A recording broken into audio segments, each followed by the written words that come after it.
Il est 19 h et voici le journal. Bonsoir à vous. Au sommaire, ce soir, qui sont les opposants au barrage de Sivens dans le Tarn? Ils ont occupé le site pendant plusieurs semaines. Souvent jeunes, ils se voient comme des militants, citoyens venus défendre la nature. Leurs opposants les décrivent comme les mercenaires d'une guérilla rurale. Un avion de plus à Toulouse, cela n'a rien d'extraordinaire, sauf que celui-là est solidaire. Cet appareil a été acquis par les bienfaiteurs d'Aviation sans frontières. Il a été présenté à l'Asbord et rejoindra bientôt le Congo, la République démocratique du Congo, pour des missions humanitaires. Et puis, un week-end de sport avec du rugby, de l'aviron et aussi la route du Sud, victoire finale de l'Irlandais Nicolas Roche. Alors, reportage, interview et commentaires. Ce sera ce soir avec Eric Korevitz. Eric, bonsoir. Et à tout à l'heure. Voilà pour quelques titres. Merci de nous accueillir. La nuit dernière aura été la plus courte de l'année, mais aussi la plus sonore. La fête de la musique est passée par là. 20 000 personnes dans les rues de Toulouse, des centaines de concerts dans la région et un souvenir d'une soirée parmi d'autres, c'était à Auch. Emmanuel Watt, Denis et Mardaker. Invasion de percussions dans le quartier du Garros. La fête de la musique s'invite au milieu des immeubles des années 60. Les élèves de l'école de cirque du Pop Circus accompagnent la déambulation. La batucada sans bastone donne le tempo. C'est la première fois qu'une animation musicale se déroule le 21 juin dans la cité HLM.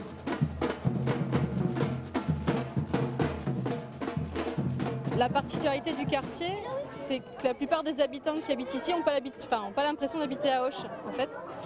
Et souvent les petits là ils disent je vais à Auch quand ils vont en Haute-Ville. Et malheureusement les habitants d'Auch disent souvent on va à la ZUP. Et il y a vraiment un truc complètement hallucinant sur une ville de 20 000 habitants par rapport à ça. Voilà. Et voilà. Et moi je suis ravie que ce genre d'initiative se passe ici. La compagnie de danse, le geste accompagné, apporte une note chorégraphique au spectacle. Le classement du Garros en quartier prioritaire dans le plan de la politique de la ville du gouvernement n'est pas étranger à la recrudescence d'animation. L'accueil super, ils sont tous là avec nous. Ouais. Vous avez créé des vocations? Ah ben, on va voir ça. En tout cas, on a pris du plaisir. Au pied d'un bâtiment, la fête de la musique fait une incursion dans les Balkans. Kocho et Mimi sont deux chanteurs kosovars. Ils profitent de la manifestation pour monter le son.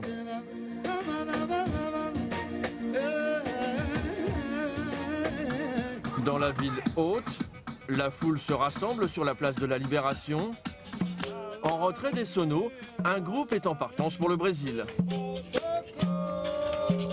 Et qu'il y a un peu de soleil, qu'on peut faire de représentations, de démonstrations, parce que très peu de gens connaissent cet art. C'est un combat déguisé en danse. Dans le 32, la 33e édition de la fête de la musique s'est prolongée jusqu'au milieu de la nuit. Voilà, et rendez-vous l'an prochain. La sécurité sur les routes et ce constat, les déplacements sur deux roues restent parmi les plus dangereux qui soient.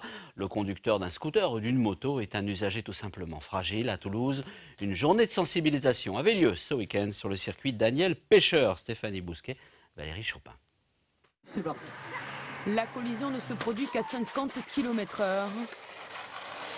Mais avec la violence du choc, le scooter est projeté à plus d'une trentaine de mètres du véhicule. À terre, le mannequin n'a carrément plus de casque. Un accident simulé pour démontrer la vulnérabilité d'un deux roues sur la route. Dans le public du circuit Daniel Pêcheur, l'effet est immédiat.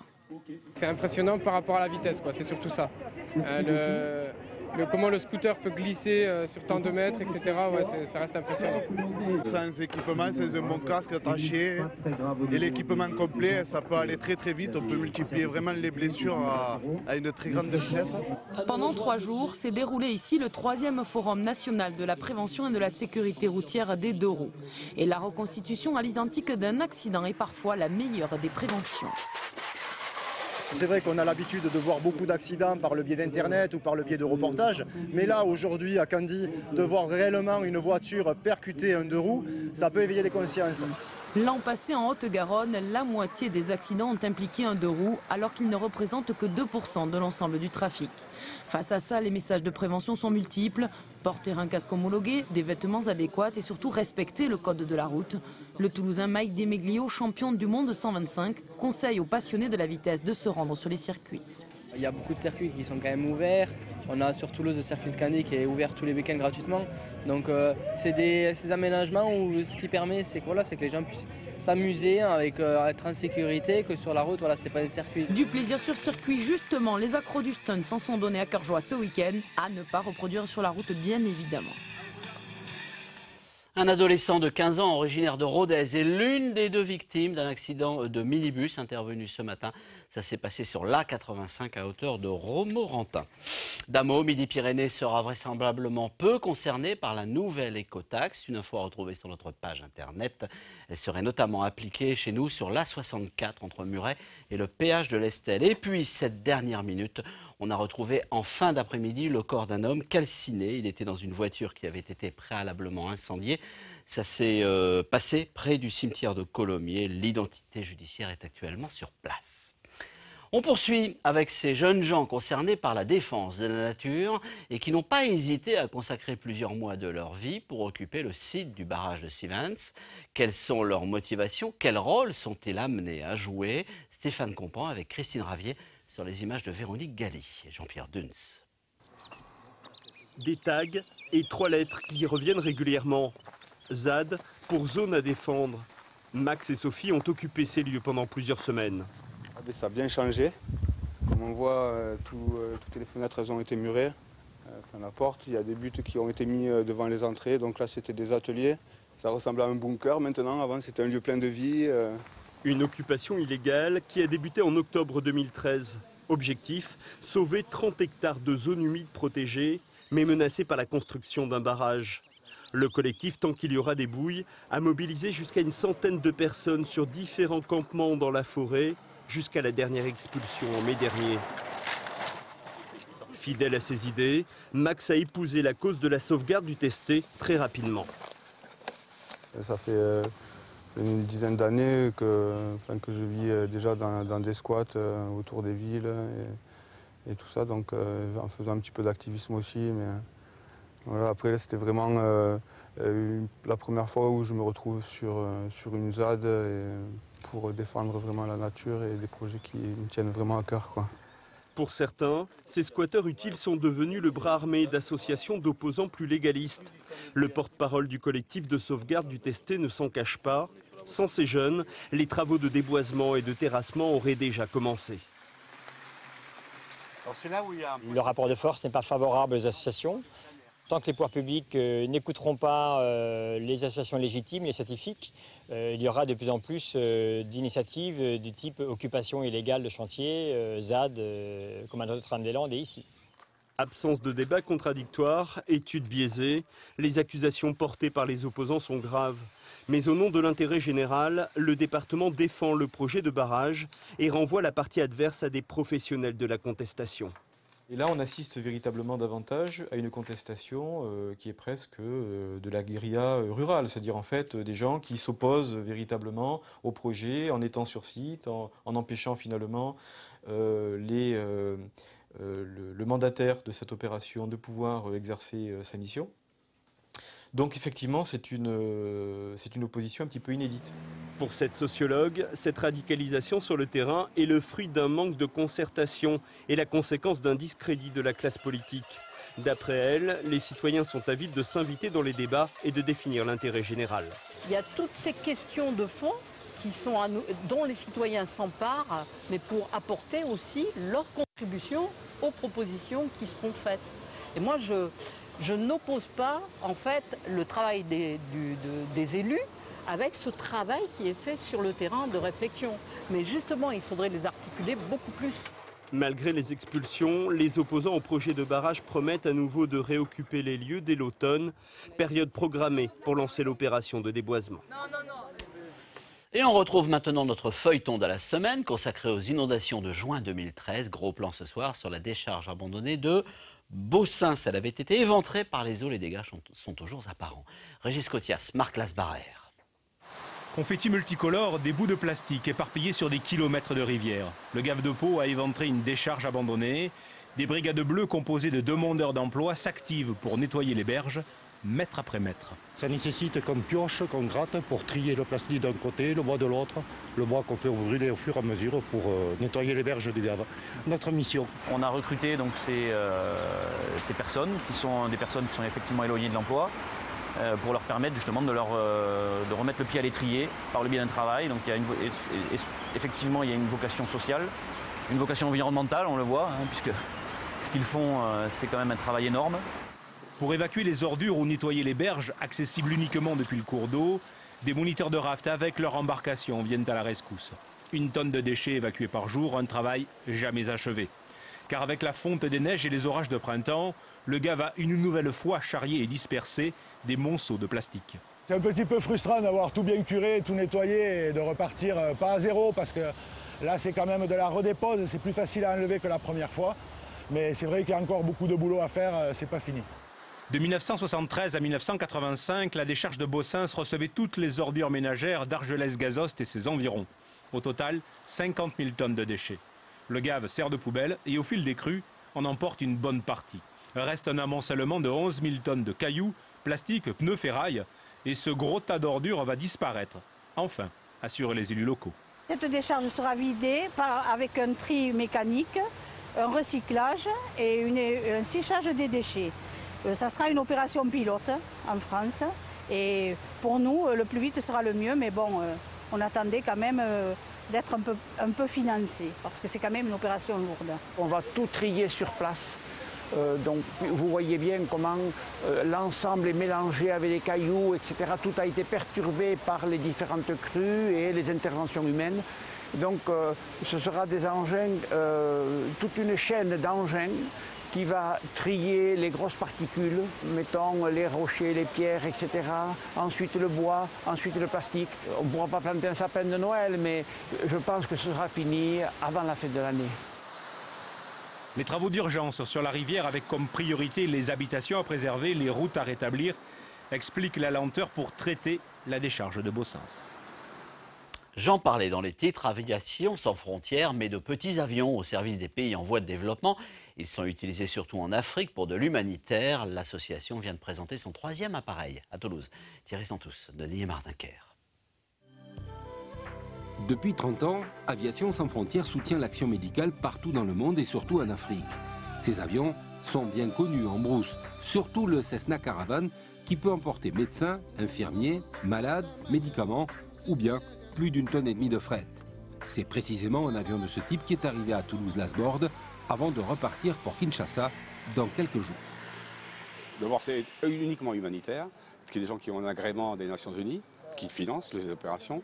Les malades, bien entendu, on fait l'évacuation d'urgence si nécessaire. Lorsqu'il y a des problèmes de gens malades sur place, on les emmène voir les médecins dans les hôpitaux principaux. Et on les amène de la brousse vers les hôpitaux principaux. Pour donner un exemple, entre nous et certaines bases qu'on dessert à l'Équateur, si on n'était pas là, ce serait 3 jours de pirogue. C'est simple. On fait 1h30 de vol, sinon c'est 3 jours de pirogue rapide. Ce passage par Toulouse pour présenter l'avion et remercier les mécènes, entreprises ou particuliers qui ont contribué à cet achat d'1,5 million de dollars. ASF fournit les moyens aériens à 180 associations et ONG qui œuvrent dans les zones reculées et souvent en conflit. Alors celui-là est récent, puisqu'en fait on en a 3, c'est le 3e. Le plus vieux, bon lui, sera peut-être vendu à terme. Parce qu'en fait, pour qu'ils tournent ces avions, il faut qu'on ait pas mal de demandes des ONG locales en République du Congo. Créée en 1980, ASF est une association reconnue d'utilité publique. Elle possède sa propre délégation dans le sud-ouest. Elle utilise aussi les livraisons d'ATR ou d'Airbus pour transporter du matériel ou des médicaments. Pilotes et mécanos sont bénévoles. Ils mettent leur savoir-faire au service des causes humanitaires. Et on retrouve maintenant les sports du week-end. Eric Horowitz, bonsoir, rebonsoir, je vous ai déjà salué tout à l'heure. On commence par le vélo avec la Route du Sud, ça s'est terminé aujourd'hui. Et oui Pierre, 3 jours de course pour cette nouvelle édition de la Route du Sud, un rendez-vous cycliste important avant le Tour de France. Alors au classement général, c'est l'Irlandais Nicolas Roche qui remporte cette 38e édition de la Route du Sud. Cette année, une équipe participait pour la première fois à la Route du Sud, c'est une équipe sud-africaine, MTN. L'année dernière, c'était la première équipe africaine à acquérir le statut d'équipe continentale. C'est un peu la division 2 du cyclisme mondial, juste derrière les équipes pro.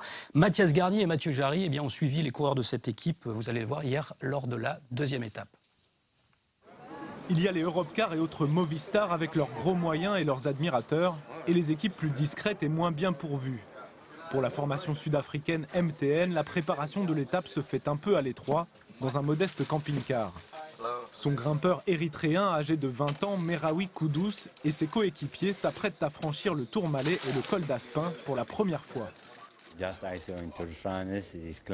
Ces cols, je les ai seulement vus dans le Tour de France. Les franchir aujourd'hui me rend vraiment heureux, parce que je les connais simplement par la télévision. Donc je suis vraiment heureux de participer à cette course. L'école mythique se profile entre excitation et appréhension, mais avec des objectifs ambitieux. Nous allons essayer de finir dans le top 5. L'étape d'aujourd'hui déterminera le général. Et je pense qu'on a une bonne chance d'être dans le top 5. Dès le début de l'étape, les coureurs MTN connaissent des destins variés. Assez vite, le directeur sportif donne un coup de main à Gebre Mariane, le champion d'Éthiopie, en difficulté dans l'ascension du Tourmalet. D'autres s'accrochent au peloton. Kudus, l'Érythréen, lui, prend la roue d'Alejandro Valverde. Il est du groupe qui passe le col d'Aspin en tête. Et alors que ses coéquipiers luttent à l'arrière pour limiter leur retard, il joue les premiers rôles à l'arrivée à Val-Louron et se classe 5e.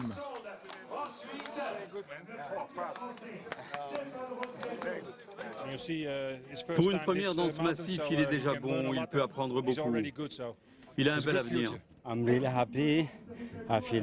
Je suis vraiment très heureux. Je me sens bien. Parvenir à suivre un coureur célèbre comme Valverde, c'est une joie difficile à expliquer. Je suis très content de mon résultat. Avec pour partenaire QBK, une ONG qui distribue des vélos aux enfants sud-africains défavorisés. Avec pour espoir un coureur 5e au général et meilleur jeune sur la route du Sud, l'équipe MTN fait progresser le cyclisme africain. Voilà, ils se débrouillent bien, hein, ces Sud-Africains. On va passer à l'aviron avec une épreuve de Coupe du Monde. C'est pas chez nous, mais on a une bonne raison pour en parler. Oui, Pierre, c'est une épreuve de Coupe du Monde d'aviron qui se déroulait en Savoie, à Aiguebelette. Et on va s'intéresser à la prestation du bateau français engagé aujourd'hui dans la catégorie 8 avec barreur. À son bord, Cédric Berest, licencié à l'aviron toulousain. On le voit en 4e position sur le bateau. Et devant lui, Mathieu Androdias qui s'entraîne aussi à Toulouse avec le Pôle France. On va voir que dans cette finale, eh bien, il termine 4e, à moins de 50 centièmes du bateau biélorusse. C'est plutôt encourageant puisque c'est une équipe récemment constituée qui se prépare pour les championnats du monde l'année prochaine en France, avec aussi en ligne de mire eh bien, les JO de Rio, ce sera en 2016. Le football, maintenant, les vacances, se terminent déjà pour les joueurs ? Oui, les vacances sont presque terminées. Pour certains footballeurs, le TFC reprend l'entraînement cette semaine, mercredi, avant une série de matchs amicaux et un stage de préparation. En attendant, on va voir quelques images des joueurs du TFC présents à la Coupe du Monde de football, et notamment lors de ce match jeudi soir dernier qui opposait la Côte d'Ivoire et la Colombie avec Serge Aurier, un des piliers de cette équipe ivoirienne, l'un des joueurs très en vue de cette Coupe du Monde. On le voit ici inquiéter le gardien colombien à plusieurs reprises. Serge Aurier qui est toujours toulousain mais qui attire toutes les convoitises. Arsenal serait sur le point de le débaucher. Alors au final, une victoire pour la Colombie, 2-1 grâce à ce but de Quintero, félicité par le numéro 8 de l'équipe. C'est le Colombien Abel Aguilar, l'autre toulousain parti à la Coupe du Monde. Le milieu de terrain du TEF qui est bien parti pour se qualifier pour les 8e de finale de cette Coupe du Monde, tout comme la Côte d'Ivoire. Voilà. On n'a rien dit sur Sissoko, mais il est plus toulousain. Mais on pense à lui quand même, puis il a mis un but. Hein. Et il a mis un but, exactement. On passe au rugby. Alors, oui, le Stade toulousain reprend aussi le chemin de l'entraînement cette semaine. Ça sera dès ce lundi. Et certains joueurs de cette équipe vont avoir droit à un petit peu de vacances supplémentaires. Il s'agit des joueurs de l'équipe de France qui reviennent de leur tournée en Australie. Alors c'est une tournée un peu cauchemar pour eux. On va le voir tout de suite avec un résumé du dernier test match. C'est signé Jean Abeyou. Le 43e capitanat de Dussautoir qui devance Pelouse et Ibanez. Mais un record anecdotique tant les tricolores ont mal à la tête après une nouvelle lourde défaite. L'envie de se révolter vite envolée, balayée par la puissance australienne à l'image de cette longue séquence, 4 minutes 50 de ballon en main, et à l'arrivée, c'est pour le colosse Will Skelton. Première cape, 22 ans, 2,03 m, 140 kg et une belle attitude. Une dimension physique en berne, mais aussi des limites techniques quand l'intensité augmente. Rien à voir avec le cache-ballon et le cache-misère du top 14. Les Wallabies, en plein renouveau, envoient leur arrière vedette Folau aplatir en coin. 20-6, logique, car l'Australie contrôle tous les secteurs de jeu. Ça a été un match qui a été très dur physiquement. Ils ont avancé sur tous les impacts. Ils ont été beaucoup plus réactifs que nous. Il nous a manqué beaucoup de choses. La fraîcheur en fait évidemment partie, mais ils ont su être beaucoup plus précis que nous lorsqu'ils avaient le ballon. Folau Skelton s'illustre à nouveau dès la reprise. Apprécier l'aisance technique du géant deuxième ligne. Ça passe dans l'intervalle, ouvre la voie du troisième essai avec ce doublé pour Israël Folau. Mené 34-6, les hommes de Philippe Saint-André sauvent l'honneur avec l'essai de Guillaume Guirado. Né d'une conquête en touche, le talonneur catalan et futur toulonnais conclut ce ballon porté. Mais le dernier mot revient à l'Australie suite à cette pénalité jouée à la main par Nick Phipps. 5-1, 39-13, troisième test et troisième défaite. Le trophée du bicentenaire pour les Australiens. Comme l'année dernière en Nouvelle-Zélande, les Bleus rentrent avec un 0 pointé. À un an de la Coupe du Monde, le rugby français ressemble à un champ de ruines. De quoi s'inquiéter. En effet, l'image se passait de tout commentaire. On va terminer avec de l'escrime et une fierté pour un club situé au sud de Toulouse. Oui, c'est un événement pour le club de Muret qui accueillait les championnats de France de fleuret en senior, individuel et par équipe. Alors les meilleurs escrimeurs français étaient présents, réunis pendant 2 jours. À l'arrivée, un titre de championne de France pour Isaura Tibus et un titre de champion de France pour Julien Mertine en finale contre Erwan Lepéchou que l'on voit sur ces images. Alors on va écouter tout de suite le président du club de Muret qui nous parle des spécialités et des spécificités de l'escrime en Midi-Pyrénées. Allons-y. Midi-Pyrénées est orienté plus au niveau de l'excellence, est orienté sur le sabre. Le pôle espoir sabre est à Tarbes.